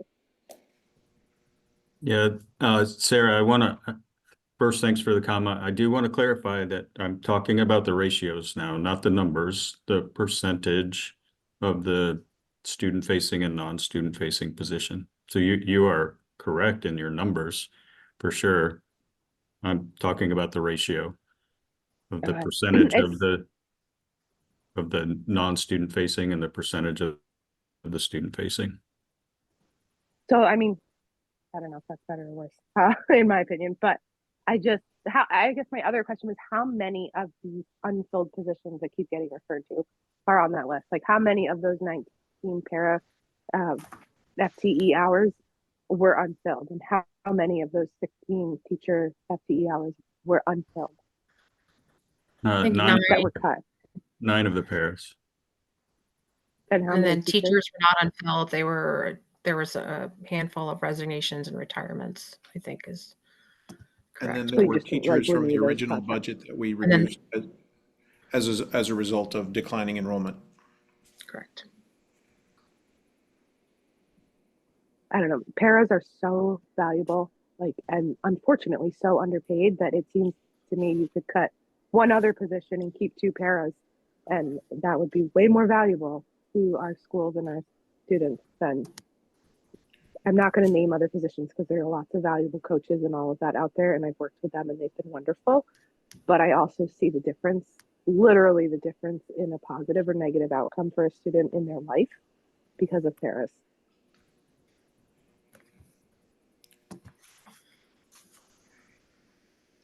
Right. Next speaker is Nicole Conley. Hi, everyone. I'm just gonna kind of speak again. I spoke at the last board meeting, just kind of reiterating, because I feel like just keep reiterating the voices of the people that work directly with the students, and kind of the conversation and listening today. We talked about, Title I and the need, especially, I mean, my child goes to Heinsberg Community School, and, the fact that once we were making cuts, and this is what I've heard today is within making cuts of paras and moving people around, the discussion was, oh, well, Title I is within the school, so we need to make adjustments to make sure that we're in compliance with the IEPs and the 504s there. So my question is I'm wondering why we're not sitting here looking and saying that's the last thing we want to do. Like, we're so quick to make decisions without really looking at the impact of the students first.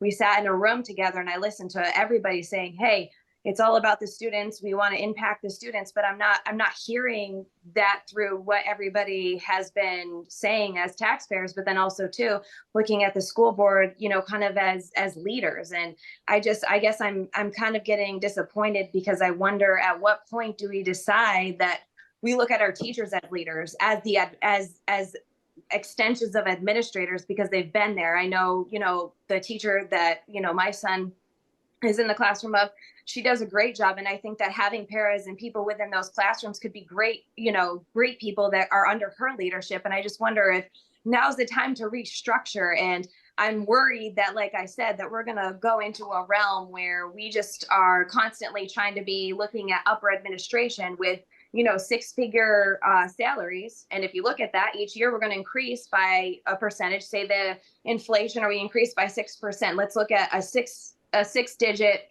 salary increase by 6% and a 5-digit para 6% increase. There's a very big difference. And I once again, I'm just really hoping, and I want a voice for those people. And I know, there's a lot of administrators, a lot of principals I know personally, and I'm really hoping that you guys really listen to what the taxpayers and people are saying, because we want to support the schools, but we want to put our children first. And the second thing I want to say is that I looked at kind of the ballot that was approved by taxpayers, and, we wanted to put $3.5 million into the account. And then I looked at, $1.5 million of construction looks like it's going to be kind of, put on hold. How is that impact going to affect the schools? When we constantly need to be doing upgrades, I know lots of schools need the upgrades. So what were the decisions that were made to kind of hold off on some of those upgrades when the taxpayers visibly said in the ballot that they wanted that to happen? The $3.5 million that was in the first budget that passed, that is for current construction going into facilities today for projects that we have going on today. But so that is going into facilities needs for projects that are currently happening.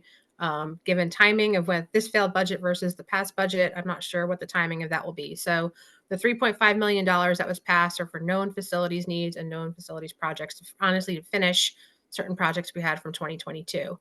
What was not passed was the $1.5 million in additional funding that we had for additional facilities needs, because we have 6 buildings that we need to go and do work on for HVAC and other types of things. That money is out of the bond, is out of the budget, and will be deferred. So I think that's what you're referring to. So the first $3.5 million that was approved, that goes to known projects. It goes to finished projects that we know overall, and the timing of that will depend, frankly, on when we get a passed budget and when we can get that work done overall. So $3.5 million absolutely goes to facilities needs overall. The additional $1.5 million that we were also looking for various other projects, that is not going to happen right now.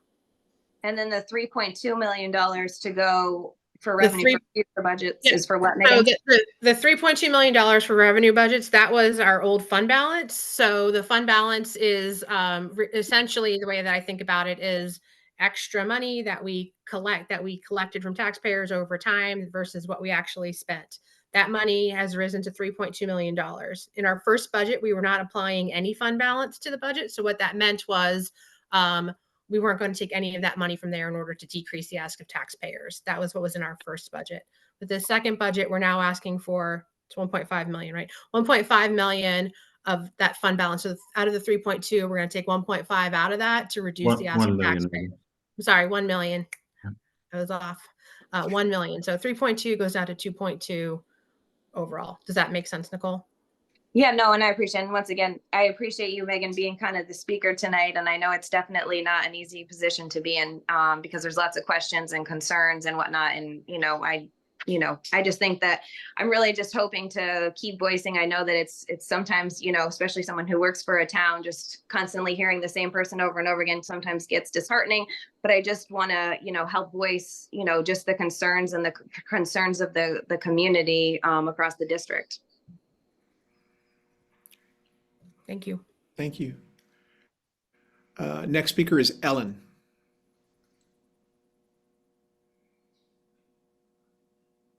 Hi, thank you. I'm going to probably just be reiterating what you have heard before. First of all, I want to thank you, Megan, and the school board for volunteering your time and doing this. It's a lot of work, and I know this is a tough situation. As other people have said, though, I was very disappointed to see the decisions that were made about the cuts. I know it's going to be painful no matter what, but the fact is, when we became a district in 2016, since then at central office, we've gone from 15 to 37 people in central office, so much that at one time they wanted to have more space. They were wanting to add extra people this go around too. Even though our student population, so that's more than doubled, our student population certainly has not doubled. I, like others, am very disheartened to see so many para positions being cut. Maybe many of them were unfilled positions, but I can tell you about one of the positions being cut. That is a library assistant that is being shared between Allenbrook and Williston Central School. She also covers lunch supervision. She mentors. She subs whenever is needed. She is an amazing asset to our school. Talk about student facing. She interacts with all the students in Allenbrook and Williston every week, and it's a skilled position. And unlike what Gary said, that's not something where she can just be reassigned, because this skilled library assistant position that she's in that requires training at one school where she's at, it's just a general para, whereas at other schools, it's a higher classified job where others get paid more. So she can't even bump into that same position at another school because that has not been equalized across the district. So I'm also a Shelburne resident in addition to being a teacher.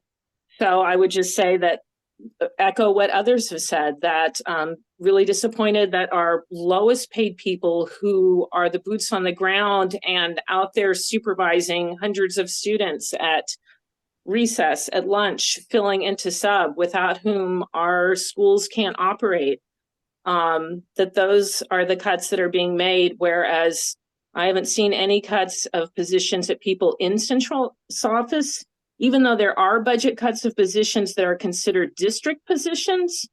They're district positions that were in schools, not the high paying positions in central office.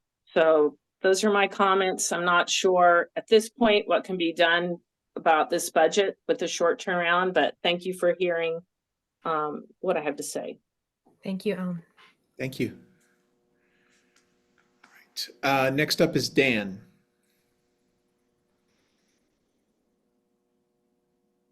Hi, I just want to echo what others have said in terms of their appreciation for the board and the very difficult position that the entire community is in. And I just also want to echo, like it's been striking the theme of some of the concerns that have been raised is not about the amount of money that will need to be paid, but it's really about the decision-making process and proposal of the cuts to be made. So I have a few questions, not about student facing versus non-student facing, but about administrative versus non-administrative positions. The first question, so a few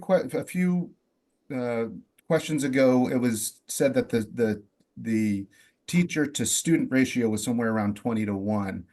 I'm wondering if you know what the administrator to teacher ratio is and the administrator to student ratio is, and also how those ratios compare to other districts across the state, or even, aspirational districts that we might look at in terms of overall performance and student outcomes. I want to clarify, we said it was on page 20. I'm not sure. It's not 20-1 on for all classes. So that's the first item. I think I would need Gary or Renee to talk about ratios overall, but Adam brought up before the number of very small schools that we have in the state of Vermont. So on a Vermont basis, I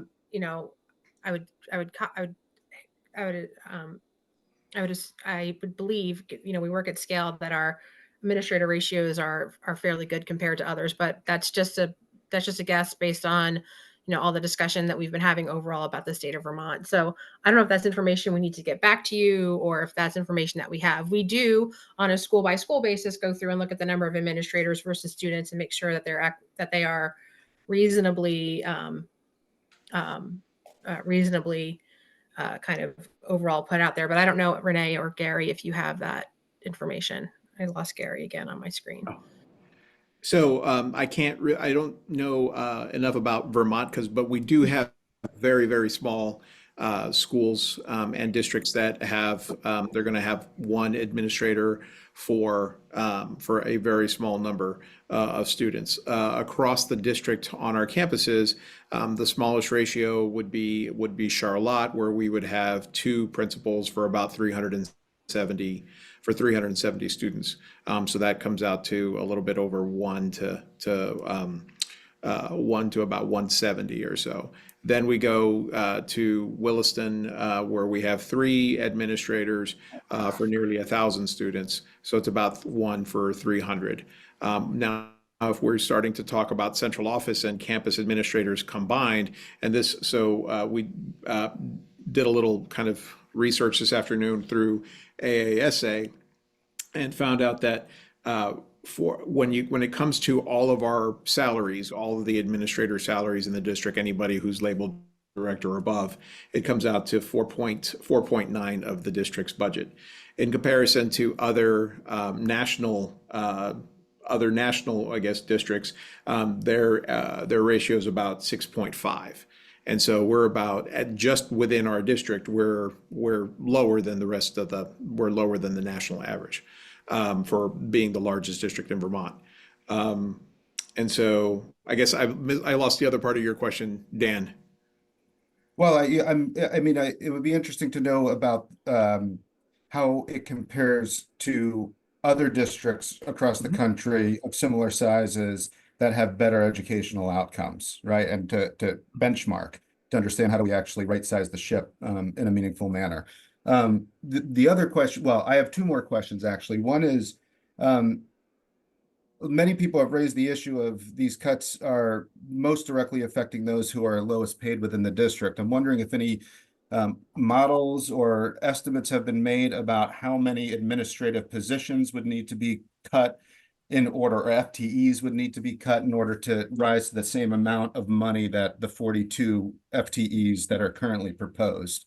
It appears that there are only 5 high-level administrative positions. So if you replicated those positions, how many people would be affected at the administrative level, as opposed to seemingly the 37 FTEs that are affected as a result of the proposed cuts?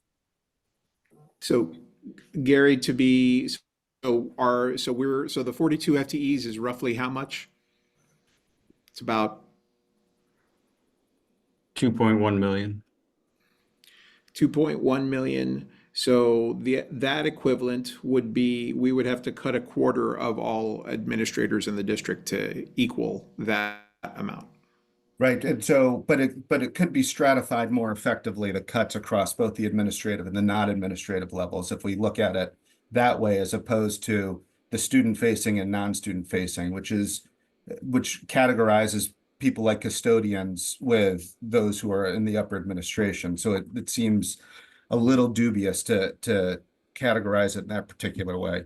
The last question I have is just about the process, and if there's any concern about handing a set of decisions about cuts, it's seemingly essentially unilaterally to administrators, and whether that kind of unilateral decision-making process that from the administrators may have had some bias by which, the sacrifices at the administrative level wasn't seriously considered. And there are, I know they're short on time, but there are participatory and transparent budgetary governance models.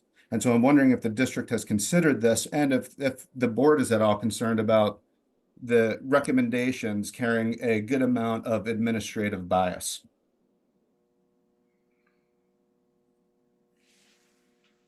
So I can answer from the administrative side. I think whatever we do, there is going to be, wherever we decide to start cutting, and we invite others to participate, there's always going to be bias. So until we're able to, if we get to the point where we have to organize this again, if this budget is not approved, we will have a little bit more time to be organized and get the information out there. And I would love to be able to share, I guess, the impact of the additional cuts that would have to take place, because they would have to involve administrative cuts as well. Right. But of course, there's always bias, but it seems like that potentially could be buffered. For example, the paraprofessionals were also invited into the room to think through these really difficult issues, given that it's both an entire school district as well as a community-wide issue. And so I just want to caution us that we are funding education and not a bureaucracy.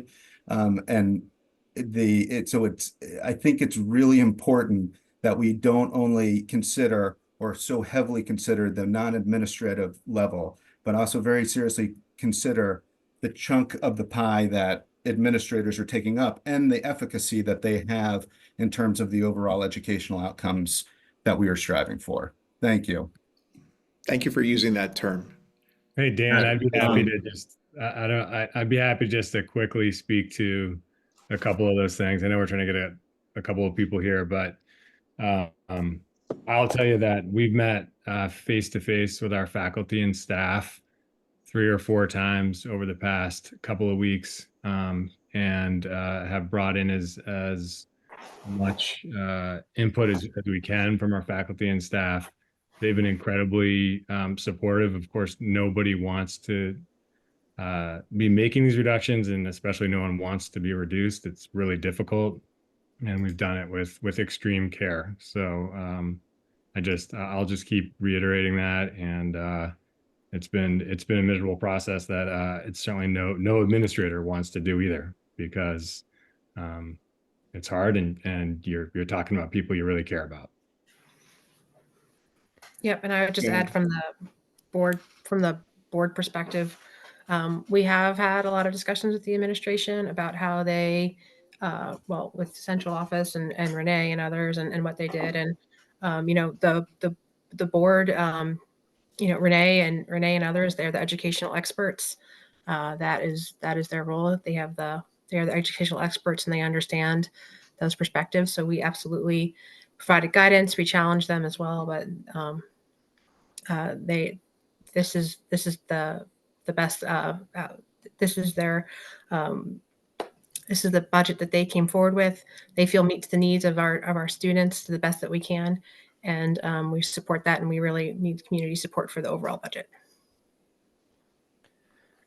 Yeah, if I could just add to that as well, I think this has been repeated, but I just want to hammer it home, is that, as part of the board work, we had to make a decision on this budget based on a dollar value that could bring our pre-CLA tax rate down to something close to last year's 1.30.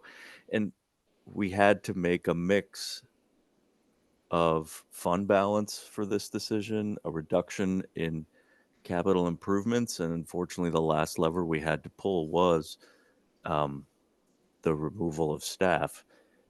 And it is extremely difficult as a board member to see this spreadsheet come to you, that you can see where these things are going to be and look at what the administrators' decisions that they've had to make and what they've been doing for the last period of time since the budget failed until we made this decision a little bit less than a week later.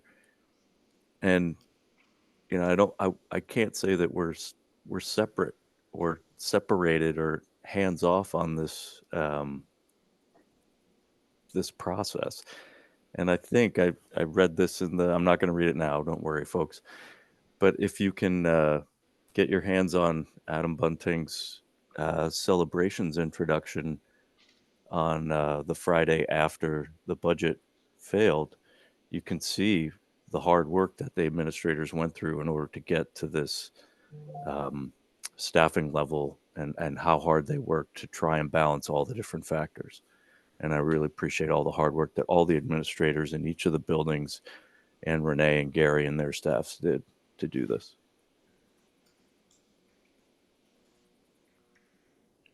Thank you, Dave. Calvin Karlhuber.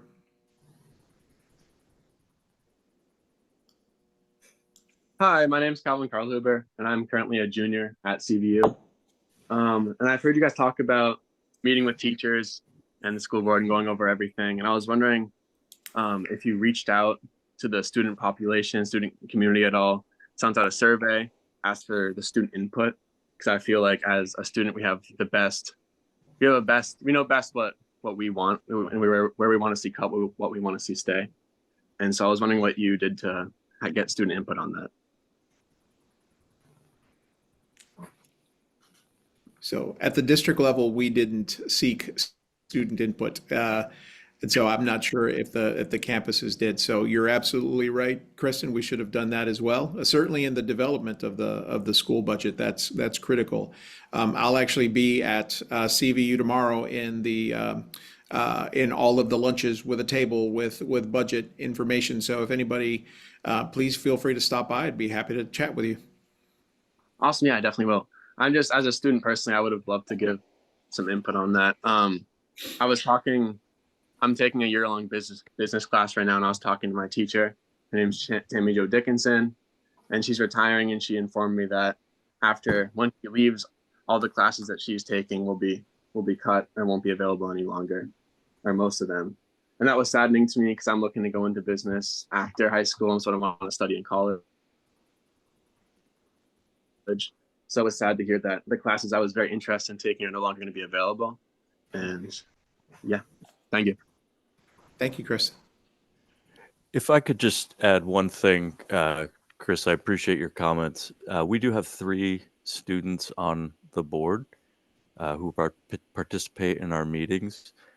And at the final meeting we had where we did decide to go with option 2, Nisha Hickok was there. And, the words that she spoke were very impactful because even as a senior who could easily just be like, wow, this is going to be a problem for someone else next year. She's not that kind of person, but she spoke out and said she was very concerned for how the culture and instruction would change. And it was unfortunate that the administrators had to make these decisions. And that was some pretty powerful student input that we did get. And it's not meant to criticize the work that these people are doing, but just to explain to folks that we do hear from these students and we do hear these impacts, and these statements we do take these into account, and they are very powerful. Yeah. And Chris, you did say, it's Calvin, sorry. One last thing, did you say you were a junior? Yeah. Okay, so you still have 1 year to run and be on the school board next year as a student member. Mm-hmm. Yeah, I think that those 3 students are definitely great, but there's also many, many other students that go to CVU and that are in the district that would have loved to reach out. And I know that with email, it's pretty easy to send out like a survey or to send out a thing where to like invite people to just either be in this meeting, raise their hands, or just give you feedback. So I think in the future, that's something I would like to see. Thank you. Thank you, Calvin. Next, Kristen Lee Simons. Hello. I'm an 8th grader at Shelburne Community School, and I would just like to comment. I'm hearing people be upset about the cuts already being made. They may vote against the budget. I understand people's concerns, but if this budget fails, there'll be even more cuts, and I hope this budget passes. I look forward to going to CVU next year. Thank you. Thanks, Kristen. Thank you, Kristen. Sorry, Grace. All right. Okay. We're to our last questioner. So Joe Marco Tullio, you were up. Hey, can you hear me? Yes. Awesome. So, I've listened to this whole meeting, and part of the resounding thing that I've gotten was like, where's my money going? Right? I think that's what the voters are questioning. And I know that you guys don't know the answer to this question, but funding, right? So we look at our $105 million budget, $101 million budget. What percentage of those dollars come from the taxpayers that live in the district versus what the AOE provides, right? I think that would be some good transparency for the folks that are going to vote, right? Like, are we paying in $150 million and we're getting 105 back? Or are we paying in $90 million and we're getting an extra 15 million, right? So I think that would be a good measure for folks to kind of look at. I haven't seen that yet. I don't know what that number is. It's I don't on, know. sorry, go Yeah. ahead. You said you don't know the answer, and I don't either. But here's what I do know. I mean, Vermont is a statewide education fund system. So the money that is raised locally does not go into CVSD's, coffers. It goes into the state, and then the state goes through and I'm telling you what you already know. I'm assuming. Yeah. But I also know that on a statewide level, I think that property taxes only make up approximately 30% overall of everything that actually ultimately goes into the ed fund overall. So, Well, no. so I guess I would add the commercial real estate as well, right? Because Yep. anything that like resides in our district physically, I would Yes. want to know what that number is, and then look at the percentage of like where is that number? And I don't think anyone knows that, right? That would be a good measure of transparency. Like, are we sending, $1 million out? Are we sending $30 million out Yeah. to other districts? I think that would be an important part for the taxpayers to know. Totally understand that perspective. So long as the understanding, that's based on state decisions and things that are Correct. outside of And the I school completely agree board. with you. So, And yes, absolutely, 100%. yeah, But there are a we lot might of things raise, that I we can. might raise some, we might raise some lobbyists at that point. Fair enough. Or not. Fair Well, enough. Yes. So I have the answer to that question. Okay. So relative to our budget last year, which was 96 million, our net ed funding was 80 million. And so Okay. we received 80 million from the state to pay for our educational services. We contributed roughly an extra 6 million to the ed fund through our property taxes as part of the education funding. Okay. So what you're saying, say that one more time. So was it a net your question was net? question was, did we receive 80 million in funding? Are we contributing 110 or are we contributing 86?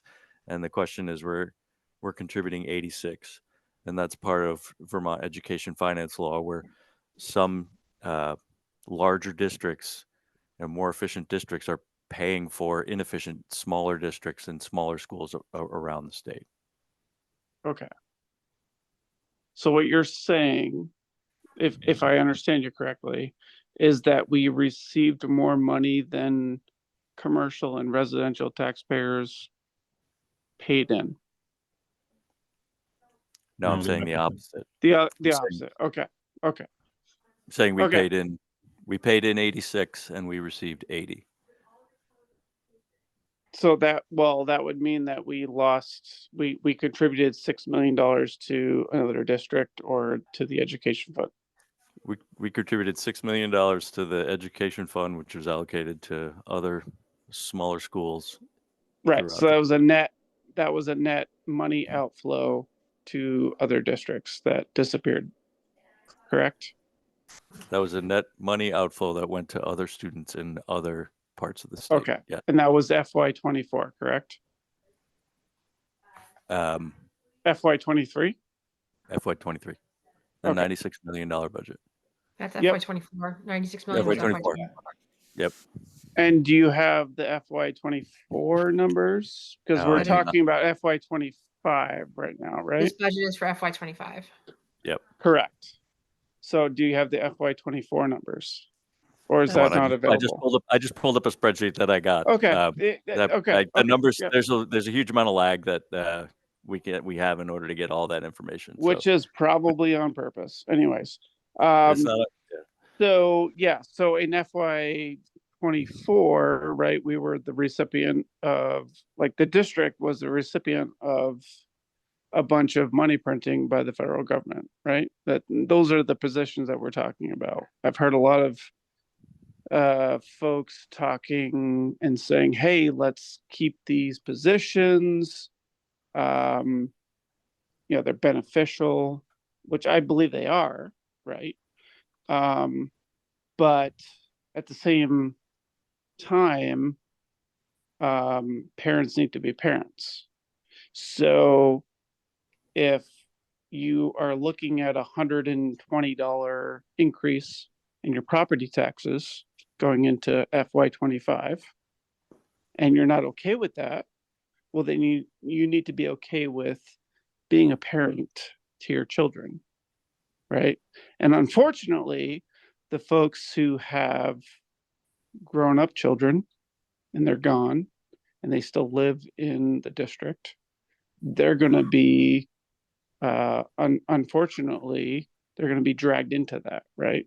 So I think there are, there's definitely a lot of issues. There's a lot of rubber bands pulling in multiple directions here, right? Yes. So, you know, the elephant in the room is that we're dealing with, you know, unfortunately, a federal government that, well, maybe fortunately, bailed us out in the beginning with COVID, and you know, we're still dealing with the ramifications of that, along with all the inflation and all the other headline news that you all are aware of, right? So I guess I would ask the voters to take a deep look at what is important to you. And, you know, I heard talk about sports and what's being cut. And in my opinion would be, well, if you want, you know, to try to grow a NFL player, well, maybe, you know, that shouldn't be a free pass. You should pay, you know, $400 for the year for your student to play at CVU. And I understand the ramifications of, you know, going from D1 to D2, or, you know, this whole scholarship thing. People don't understand there's a lot of strings attached to everything, right?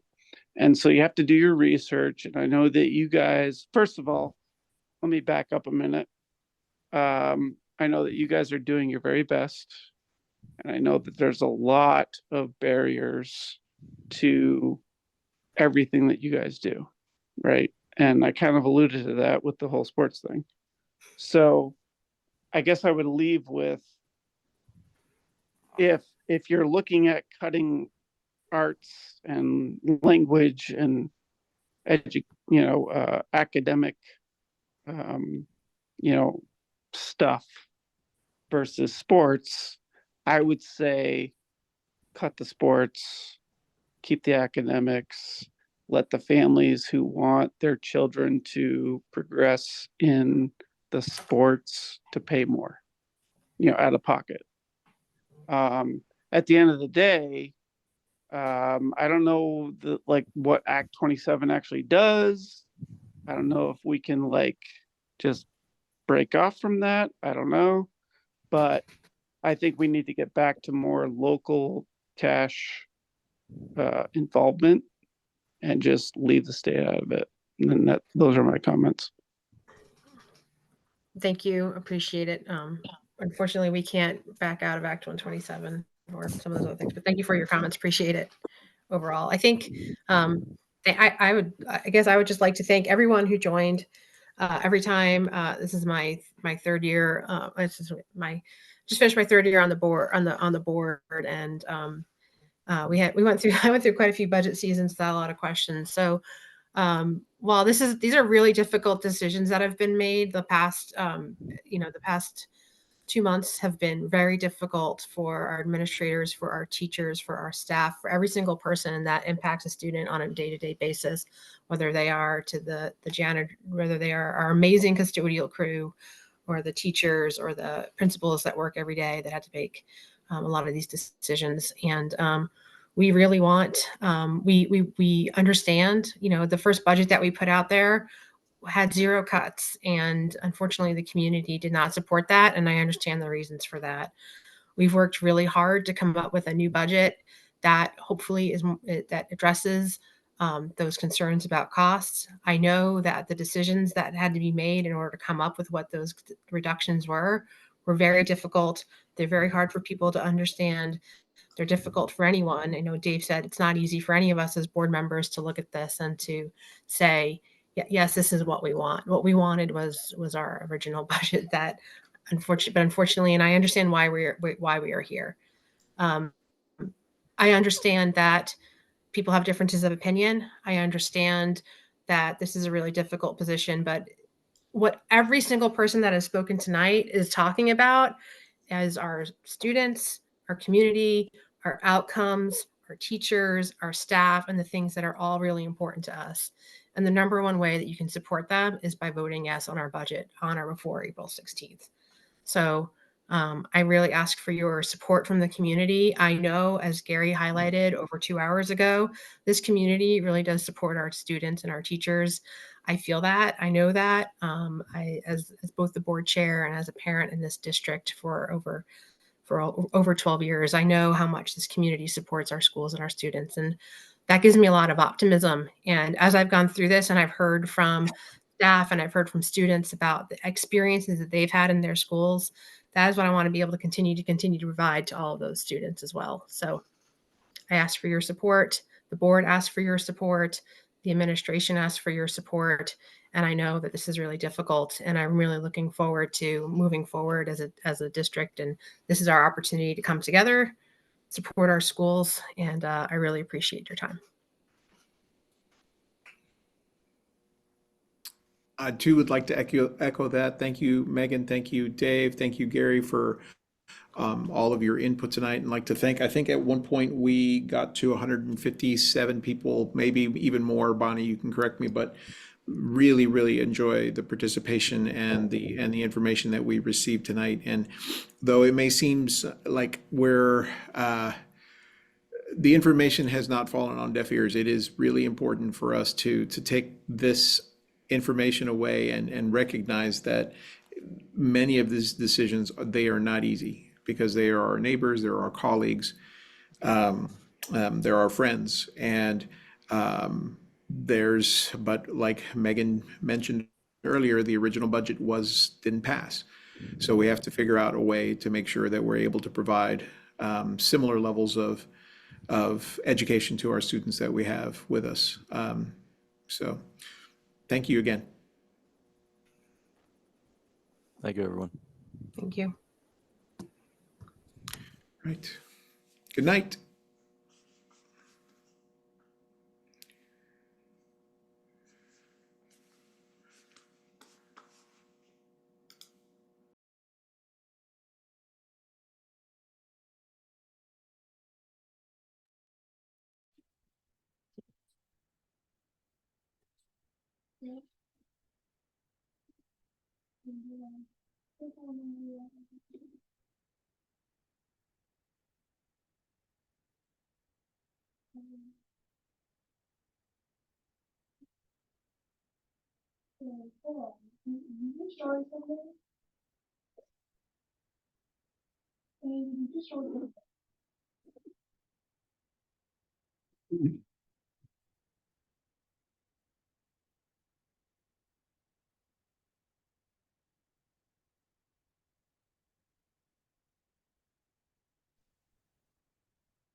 Okay, so what happened? What did you do?